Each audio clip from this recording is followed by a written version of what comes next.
মাননীয় সভাপতি, জাতিসংঘের সাধারণ পরিষদের সভাপতি নির্বাচিত হওয়ায় প্রথমেই আপনাকে আন্তরিক অভিনন্দন জানাচ্ছি।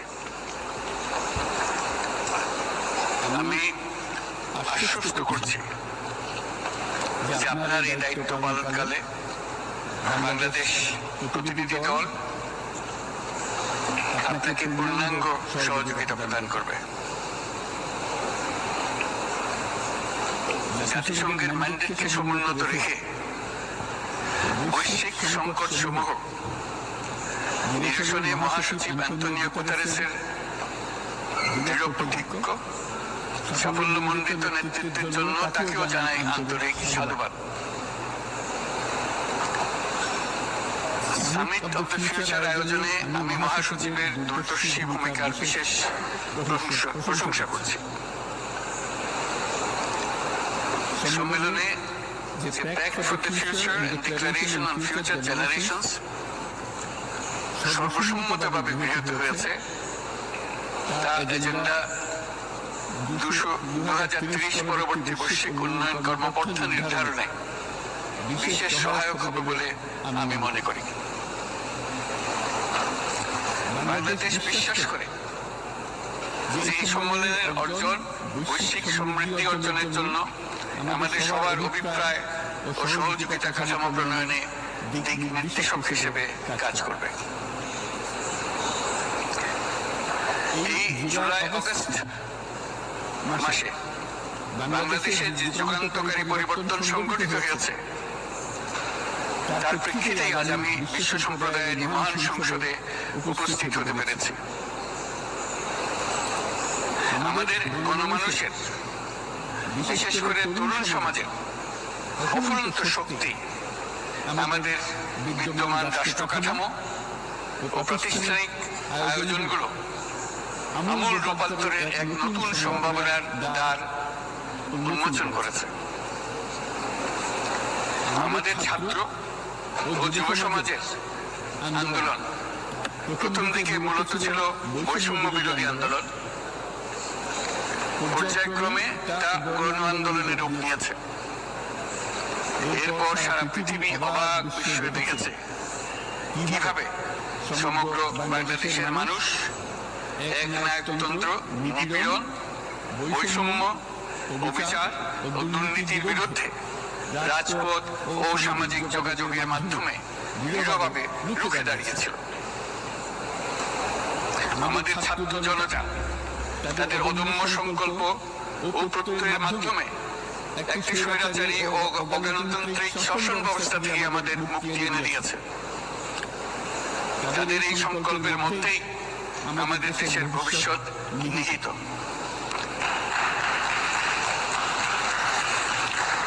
যা এই দেশকে বিশ্ব সম্প্রদায়ের মাঝে একটি দায়িত্বশীল জাতির মর্যাদায় উন্নত করবে বলে আমি বিশ্বাস করি।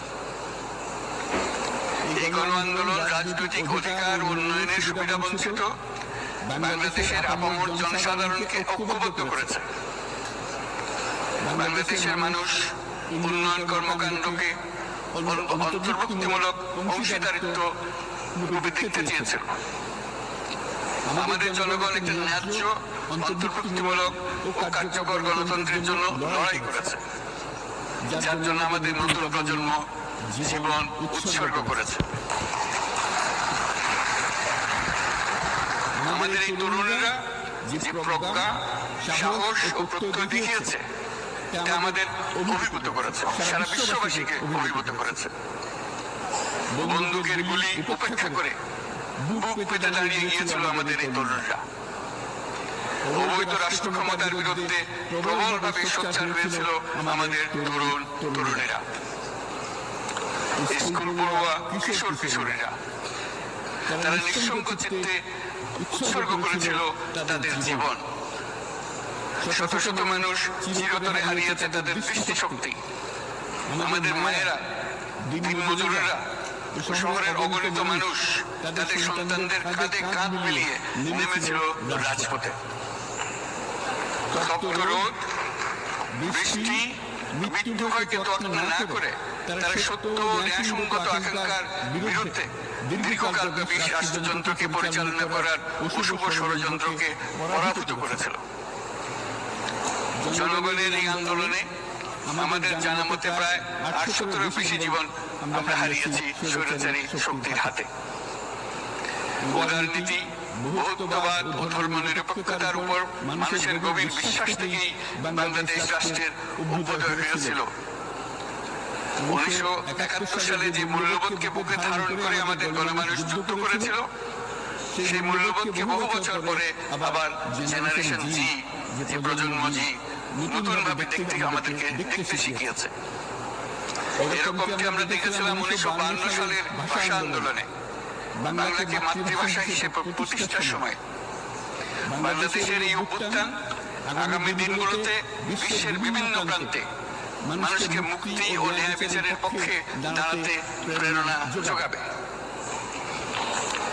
আমাদের মুক্তি ও গণতান্ত্রিক আকাঙ্ক্ষাকে বাস্তবের অঙ্কিতে আমি তাই আজ বিশ্ব সম্প্রদায়কে আমাদের নতুন বাংলাদেশের সঙ্গে সম্পৃক্ত হওয়ার উদাত্ত আহ্বান জানাচ্ছি। মাননীয় সভাপতি,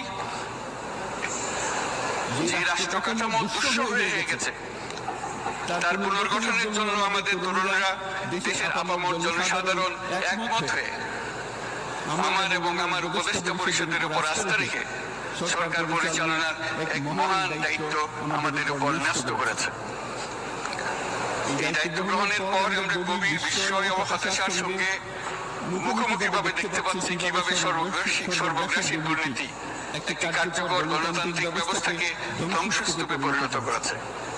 কিভাবে রাষ্ট্রের মূল প্রতিষ্ঠানগুলোকে নির্মমভাবে দলীয়করণের আবর্তে বন্দী করে রাখা হয়েছিল, কিভাবে জনগণের অর্থকে লুটপাট করা হয়েছিল, কিভাবে একটি বিশেষ স্বার্থান্বেষী গোষ্ঠী সমস্ত ব্যবসা বাণিজ্যকে অন্যায়ভাবে নিজেদের হাতে কুক্ষিগত করে দেশের সম্পদ অবাধে বিদেশে পাচার করে দিয়েছে।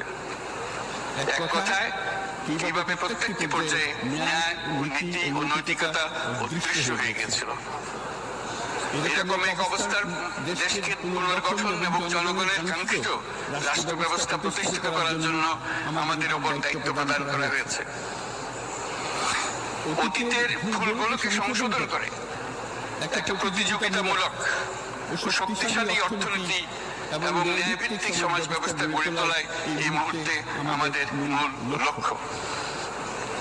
বর্তমান পরিবর্তিত পরিস্থিতিতে সকল রাজনৈতিক দল এখন স্বাধীনভাবে তাদের মতামত প্রকাশ করতে পারছে। যে সব ব্যক্তি বা প্রতিষ্ঠান রাষ্ট্রীয় কাজ ও সিদ্ধান্ত গ্রহণ করার প্রক্রিয়ায় সম্পৃক্ত, তাদের প্রত্যেকের জবাবদিহিতা নিশ্চিত করাই আমাদের অগ্রাধিকার। আমরা মানুষের মৌলিক অধিকারকে সমুন্নত ও সুরক্ষিত রাখতে দৃঢ় প্রতিজ্ঞ। আমাদের দেশের মানুষ মুক্তভাবে কথা বলবে, ভয়ভীতি ছাড়া সমাবেশ করবে, তাদের পছন্দের ব্যক্তিকে ভোট দিয়ে নির্বাচিত করবে, এটাই জাতির আকাঙ্ক্ষা এবং এটাই আমাদের লক্ষ্য। বিচার বিভাগের স্বাধীনতা সংরক্ষণ ও সাইবার ডোমেইন সহ গণমাধ্যমের স্বাধীনতা সুসংহতকরণে আমরা প্রতিজ্ঞাবদ্ধ। আমাদের একজন কৃষক বা একজন শ্রমিকের সন্তানও যেন সমাজের সর্বোচ্চ শিখরে পৌঁছতে পারে, সেই লক্ষ্যে বিশালকার অবকাঠামো নির্মাণের বদলে স্বাস্থ্য ও শিক্ষা খাতে বরাদ্দ বৃদ্ধির আমরা গুরুত্ব আরোপ করছি।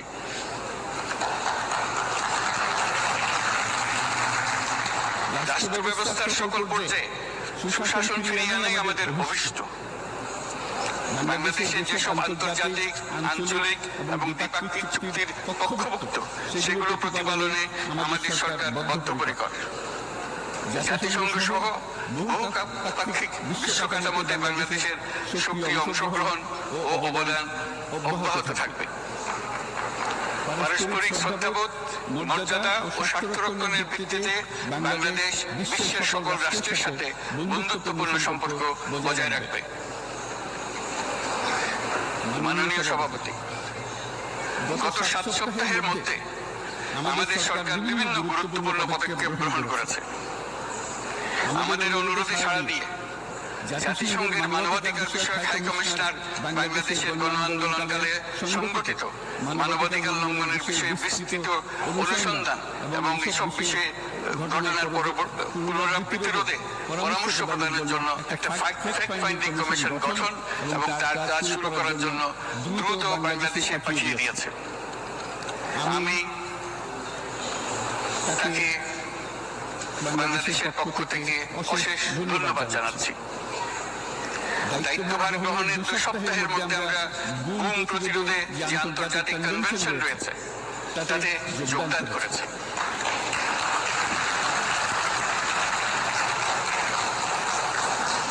এর আশু বাস্তবায়নের জন্য প্রয়োজনীয় দেশীয় আইন ও বিধি প্রণয়নে আমরা এখন প্রক্রিয়া শুরু করেছি। বাংলাদেশে বিগত 1.5 শতকে বাংলাদেশে গত 1.5 দশকে যে সমস্ত গুমের অভিযোগ রয়েছে সেগুলো তদন্ত করার জন্য একটি তদন্ত কমিশন এই মুহূর্তে কর্মরত আছে।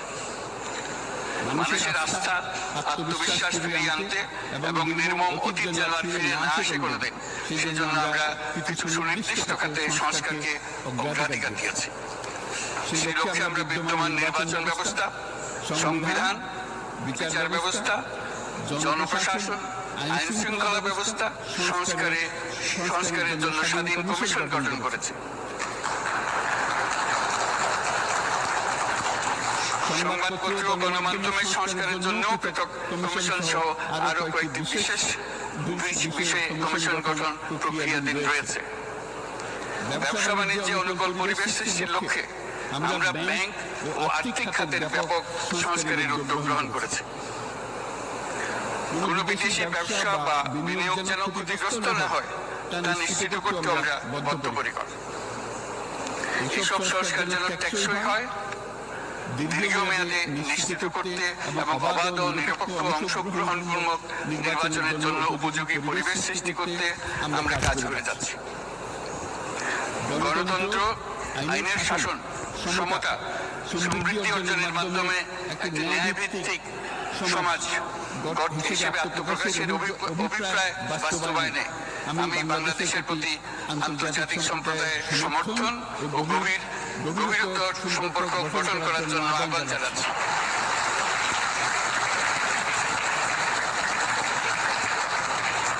মাননীয় সভাপতি, বাংলাদেশ মনে করে যে শান্তি রক্ষা ও সংঘাত মোকাবেলা জনগণের সমৃদ্ধি নিশ্চিত করার মূল চালিকা শক্তি। সাম্প্রতিক বিপ্লবকালে আমাদের ইতিহাসের সবচেয়ে কঠিনতর সময়ে জনগণের মুক্তির আকাঙ্ক্ষা পূরণে তাদের পাশে দৃঢ়ভাবে দাঁড়িয়ে আমাদের সাহসী সশস্ত্র বাহিনী সমূহ আরো একবার শান্তির প্রতি তাদের অঙ্গীকার প্রমাণ করেছে।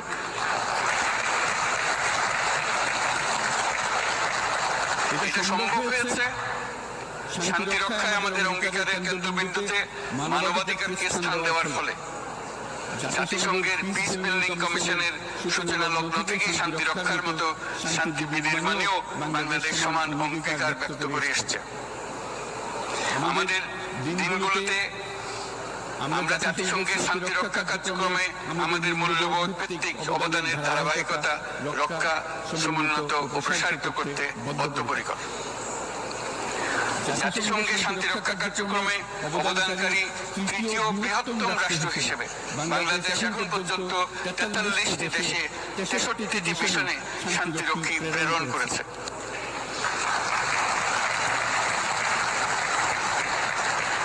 বসনিয়া থেকে শুরু করে কঙ্গো পর্যন্ত বিশ্বের বিভিন্ন প্রান্তে এসব মিশনে দায়িত্ব পালনকালে 168 জন বাংলাদেশি শান্তিরক্ষী নিজেদের জীবন বিসর্জন দিয়েছে। আমরা আশা করি যে কোনো অবস্থায় নানা প্রতিকূলতা সত্ত্বেও জাতিসংঘের ভবিষ্যৎ শান্তিরক্ষী কার্যক্রমগুলোতে বাংলাদেশের প্রতিরক্ষা বাহিনীর সদস্যরা একইভাবে অবদান রাখার সুযোগ পাবে। মাননীয় সভাপতি, আমাদের সকলের বাসস্থান এই পৃথিবী। বৈশ্বিক অগ্রাধিকারগুলোকে সঠিকভাবে নির্ণয় করতে আগ্রহী। জলবায়ু পরিবর্তন আমাদের সকলের অস্তিত্বের প্রতি হুমকি স্বরূপ। এই গ্রীষ্মে সর্বকালের রেকর্ড ভঙ্গকারী দাবদাহ আমাদের জলবায়ুজনিত পরিবর্তনের কথা স্পষ্টভাবে স্মরণ করিয়ে দিয়েছে। আমাদের যা প্রয়োজন তা হলো জলবায়ু সম্পর্কিত ন্যায় বিচার, যাতে করে দায়িত্বজ্ঞানহীন সিদ্ধান্ত, উদাসীন আচরণ কিংবা এর মাধ্যমে সাধিত ক্ষতির বিষয়ে যারা সংশ্লিষ্ট তাদের দায়বদ্ধ করা যায়। জলবায়ু পরিবর্তনজনিত দীর্ঘমেয়াদী প্রভাবগুলো অপূরণীয় ক্ষতির কারণ হয়ে দাঁড়িয়েছে। আমরা জীব বৈচিত্র্য হারিয়ে ফেলছি। প্যাথোজেনের পরিবর্তনের ফলে নতুন রোগ বাড়ছে। কৃষিক্ষেত্রে চাপ বাড়ছে ক্রমাগতভাবে। পানি সম্পদ ঝুঁকিতে ফেলছে আমাদের বাসযোগ্যতাকে। সমুদ্র পৃষ্ঠের উচ্চতা বৃদ্ধি এবং লবণাক্ততা আমাদের ক্ষতি করছে প্রতিনিয়ত। ঘূর্ণিঝড়ের সংখ্যা ও মাত্রাবৃদ্ধির কারণে যে ক্ষতি হচ্ছে তাকে উপেক্ষা করার সুযোগ নেই। ক্ষুদ্র কৃষক, প্রান্তিক পর্যায়ে জীবিকা অন্বেষণকারীরা জলবায়ু পরিবর্তন জনিত ঝুঁকির মুখোমুখি হচ্ছে সবচেয়ে বেশি।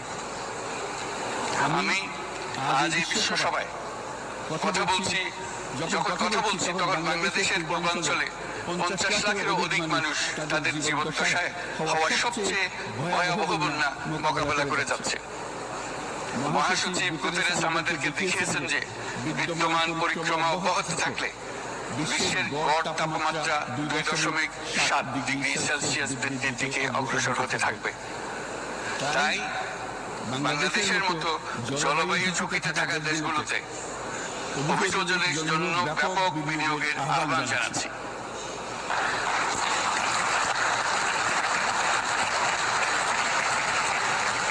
এছাড়াও উদ্ভাবনী শক্তির প্রয়োগ, অতিরিক্ত অর্থায়নের মাধ্যমে লস এন্ড ড্যামেজ ফান্ডকে কার্যকর করা আমাদের জন্য অত্যন্ত গুরুত্বপূর্ণ। একইভাবে আমাদের প্রয়োজন প্রযুক্তির সহজলভ্যতা, সক্ষমতা বৃদ্ধি। নির্দিষ্ট করে বললে আমাদের দরকার জীবন রক্ষাকারী প্রযুক্তি, বিশেষত কৃষি, পানি এবং জনস্বাস্থ্য খাতে, যেখানে ক্ষুদ্র ক্ষুদ্র উদ্ভাবন এবং সমাধান সমূহ ঝুঁকিতে থাকা জনগোষ্ঠীকে রক্ষা করতে পারে। জলবায়ু সংকটের মোকাবেলা এবং বৈশ্বিক অর্থনীতি সুসংহতকরণে আমাদের যুগপথভাবে কাজ করতে হবে। বিশ্ব সম্প্রদায় এখন কার্বন মুক্ত পৃথিবী গড়ে তুলতে মনোযোগী হচ্ছে। বিশ্বের অধিকাংশ মানুষকে এই ধরনের পরিবর্তনের সুফলভোগী করতে হলে নেট জিরো পৃথিবীর দিকে আমাদেরকে অগ্রসর হতে হবে। বাংলাদেশের মতো দেশগুলোকে সাথে নিয়ে যেতে হবে। তা না হলে পারস্পরিক দায়িত্ববোধের মাধ্যমে পারস্পরিক সমৃদ্ধি অর্জনে আমাদের সার্বজনীন অঙ্গীকার পূরণে পিছিয়ে পড়ব আমরা। এই ক্ষেত্রে আমি বিশ্বাস করি সমগ্র বিশ্ব একসাথে 3-0 লক্ষ্য অর্জনের ধারণা বিবেচনা করে দেখতে পারে, যার মাধ্যমে আমরা শূন্য দারিদ্র, শূন্য বেকারত্ব এবং শূন্য নেট কার্বন নিঃসরণ অর্জন করতে পারি।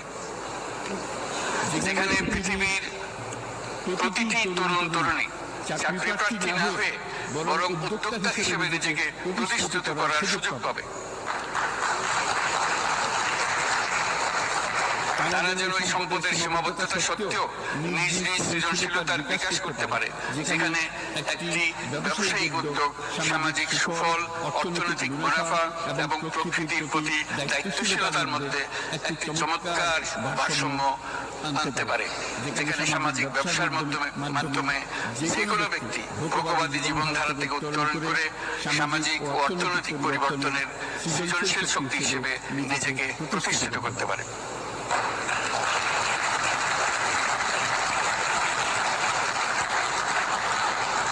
এই সময়ে তাই প্রয়োজন উন্নত উন্নয়নশীল সকল দেশসমূহ এবং বিভিন্ন অংশীদারদের মধ্যে নতুন দৃষ্টিভঙ্গি, নতুন মূল্যবোধ এবং নতুন একতা।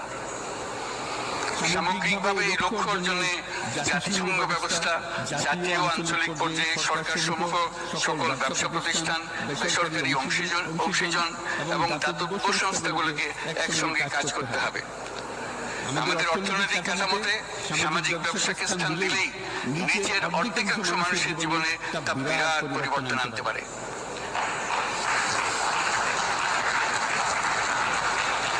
এই পদক্ষেপ একই সঙ্গে জলবায়ুর ধ্বংসাত্মক গতিকে সফলভাবে রোধ করতে পারে এবং বাজার ব্যবস্থার মাধ্যমেই এই মীমাংসা হতে পারে। এ বিষয়ে আমি মহাসচিব গুতেরেসের বিশেষ দৃষ্টি আকর্ষণ করছি।